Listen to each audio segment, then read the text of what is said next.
Hello everyone, welcome to Music from Home, a series of videos created by the musicians of the Yakima Symphony Orchestra.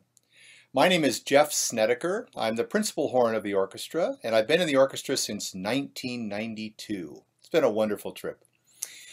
The topic of my video today is my own instrument, the French horn. Now, right off the bat, you should be a little suspicious because it's like, well, wait a minute, what's so French about the French horn? And the answer is not much anymore. There was a time when the French instrument makers were, quite reputable in terms of this particular instrument. I'm going to talk a little bit about the history of the instrument in a separate video.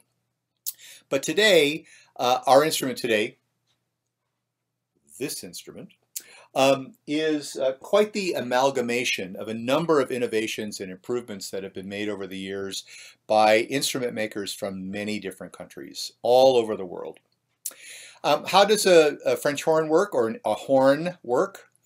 It works like any other brass instrument. It is a piece of tubing, and that tubing has a specific length, obviously, just like a garden hose. Vibrations have to be introduced into the instrument to get the air inside it moving, which then creates a pitch. The vibration is created by buzzing the lips. It looks like this. So I get my lips to buzz, and that vibration goes into the instrument, causes the air inside to vibrate, and if the vibration itself, the wavelength of the vibration, lines up with the length of tubing, you get a pitch. That's how it works. So as a result, when the vibration changes, we get different notes. However, those vibrations still have to line up with the end of the instrument. So if I buzz at a certain speed, and then I buzz twice as fast, like that, if I double the speed, I get what's called an octave higher. If I buzz twice as slow, I get an octave lower.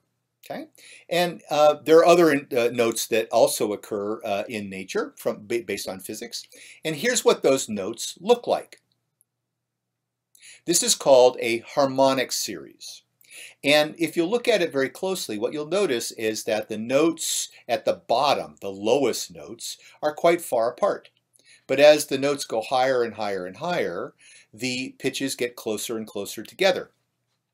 That sounds like this. And by the way, the bottom note of this is not very practical. I'm not very good at it. I'll see if I can get it at the end, but I'm going to start on the second note so as not to embarrass myself too much right off the bat.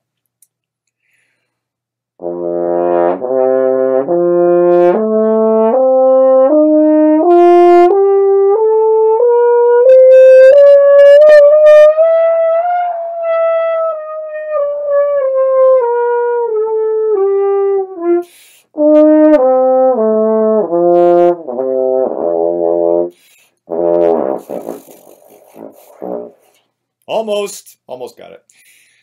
So now, if I change the length of tubing, if I push down one of my valves and add some tubing right here, I get another harmonic series. So the first one was based on these notes. The next one is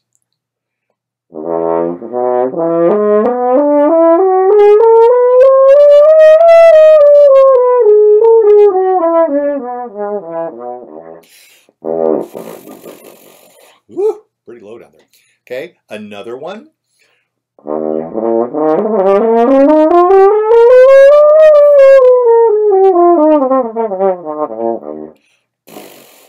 So as you might expect, if I keep adding tubing, I'm going to get different harmonic series, different combinations of notes. And yes, your suspicion is correct. As all those notes get higher in the range, they do start to overlap. So when I get up to a higher note, I might have several different combinations of tubing where I can get the same note, like, for example, this.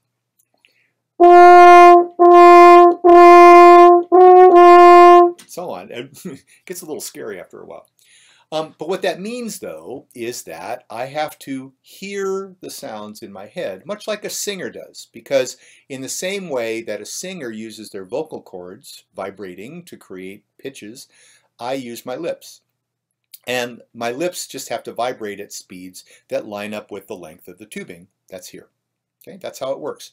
One other aspect that's important to understand about the tubing involved is that you'll notice as you look at this instrument that clearly there are some sections that are cylindrical, right, in terms of the shape of the tubing over here. Here we go. And then there are other parts of the tubing that are clearly conical in their shape.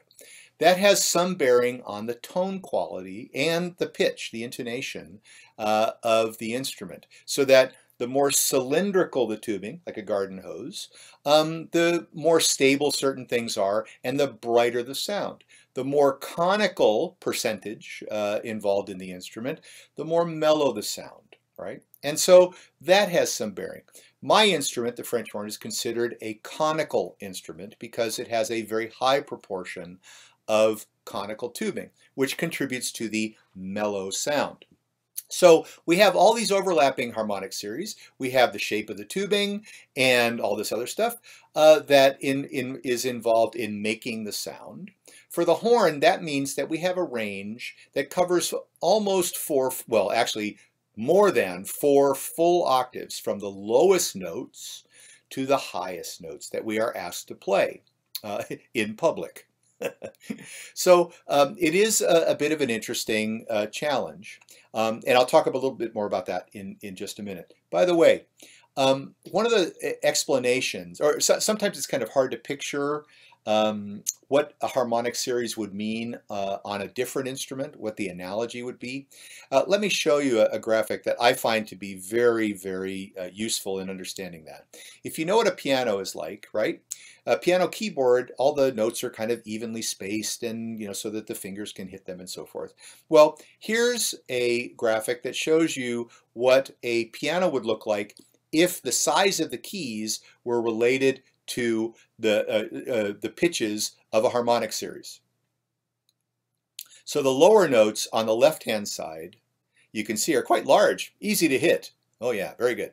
But as you go to the right and you see the notes get higher, you'll see that they get smaller and smaller and smaller. So it's a little precarious in terms of how that works.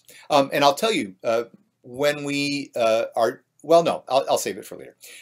Anyway, the last thing I want to say before I talk a little bit about what we practice is there is a burning question for some of you, I'm sure.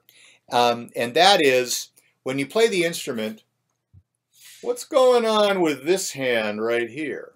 Well, the right hand in the bell actually has some historical role or function, but I'll talk about that in a different video. What it does now is it affects 3 things. The first thing is the tone. The second thing is the intonation, the pitch, to play in tune. And the third is it actually helps us make a special effect. So putting the first 2 together, the tone and the intonation, if you watch my hand move in and out of the bell, you'll hear, I hope, the difference.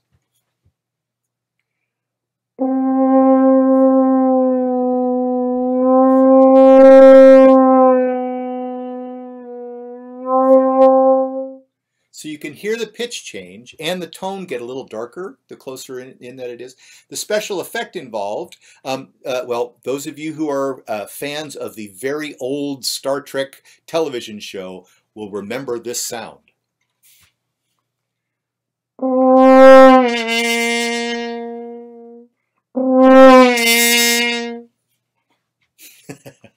That's called hand muting or hand stopping, and it's designed specifically to create that raspy, weird sort of effect. Okay, so what do we practice on the horn, considering all these things, right? We've got different shaped tubing that changes the tone. We've got a fixed length of tubing that determines what pitches are available to us. We've got other choices of other pieces of tubing to add notes with so they all overlap. And we've got this weird kind of harmonic series where the notes are farther apart when they're low and higher or closer together when they are high. Well, here's what we practice. For most horn players, the top priority is tone. The second priority, by the way, is tone. And the third priority is tone. Why? Because the distinctive tone of the horn is something that is most noticeable about it, I think. And I think people would agree when they hear it that what they're drawn to is the tone. The second thing that we practice, no surprise, is something called accuracy, where we try to hit the notes as consistently and correctly as we can. This involves a lot of precision. For me, the analogy is if you are doing archery, for example, and you have targets, right? So the closer the target is, it's easier to see. You have less influence of things like gravity and wind and stuff like that. You still have to aim and do everything technically precise, but when it's closer, it's a little bit easier. That's like having what it feels like to play low notes. Okay, you've just got a bigger target to work with. As the notes go higher, however, it's like the target starts moving farther and farther back. So you do have more precision issues, more effect of things like distance and this, how small it is, and having to, so how well can you see it? You have to factor in more about gravity and air and other distractions that inevitably are involved when the target is farther away. The same thing is true with the horn. Everything just needs to be that much more precise, and you have to be very consistent in terms of the way you go about your business. So we practice that. We also practice endurance. I don't know if you've noticed, but when French horns are playing in an orchestra concert, we play all the time. We play with the brass family. We are the alto member of the brass choir, which means we have lots of filler stuff. Occasionally we get a little solo here and there from the brass area. But for the most part, we're trying to provide the foundation of sound that a terrific brass section produces. You'll also notice that we play a lot with woodwinds. Woodwinds have very different tone colors from each other, and so the horn tends to work as a kind of a glue that brings all those timbres together, at least in some composers' view. And also, because our tone is not that intrusive, it's beautiful, we hope, but it doesn't insinuate itself. We also tend to play a lot with strings and help sort of fill out the warmth of that sound. So we're playing all the time. As a result, we have to practice endurance a lot. The other thing is that because we have a wide range of notes available that composers seem to want to use, we have to practice what's called flexibility. We have to play from low to high a lot. And so we play a lot of exercises that sound like this.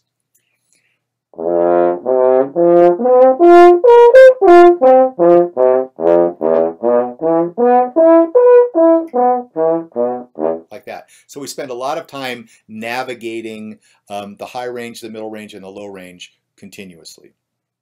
So we practice all of these things: tone, accuracy, endurance, flexibility, and many other things. But the goal of practicing is to become more confident. If I have one goal when I practice, it's to make sure that whatever I've got coming up as a performance, I want to be as confident as I can be when I sit down on that stage to play that music. So what that means is, if I've got lots of high notes, I try and play higher notes. If I have a very long, strenuous concert, I try and make sure that my endurance is more than what I need. If I have to play very loud, I make sure that I can play louder than I need and softer than I need, and that I'm just fully aware of all of the stylistic issues that are involved in each of the pieces of music that we're going to play.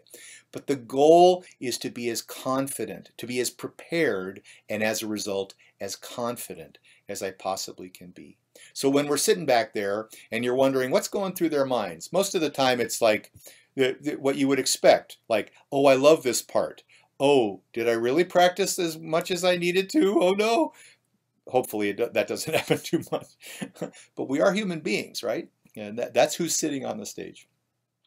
I love playing the French horn. I love playing it. I love what it is asked to do, even in its weirdest moments. I think it's just a really fun set of challenges to play. I get to be a soloist sometimes.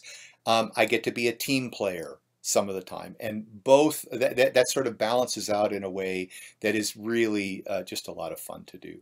So that's some insight into how the French horn works, and a little bit about what we go through as we think about getting ready for a concert and that sort of thing. Thanks for watching. Thanks for your support of the Yakima Symphony, and I'll look forward to seeing you at a concert very soon.